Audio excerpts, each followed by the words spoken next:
ഒന്നര ദിവസം വൈദ്യുതി മുടങ്ങിയാൽ തീരാവുന്നതേയുള്ളൂ നമ്മുടെ എല്ലാ സുഖ സൗകര്യങ്ങളുമെന്ന് മലയാളികൾക്ക് കഴിഞ്ഞ ദിവസം മനസ്സിലായി.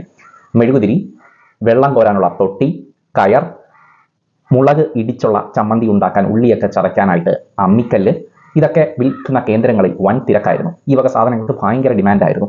ഒരു മെഴുകുതിരിക്ക് വേണ്ടി 2 കിലോമീറ്റർ ദൂരം നടന്നവരുണ്ട്.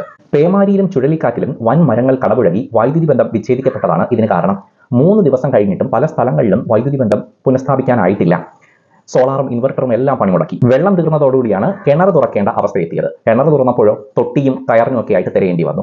അപ്പോൾ ടോർച്ചിന്റെ വെട്ടം, എമർജൻസിന്റെ വെട്ടമൊക്കെ ഉണ്ടായിരുന്നു. അതും തീർന്നപ്പോഴോ മെഴുകുതിരിക്ക് വേണ്ടി അലയേണ്ടി വന്നു. ഭക്ഷണം ഒരുക്കുന്ന കാര്യമാണ് പലരെയും വലച്ചു കളഞ്ഞത്.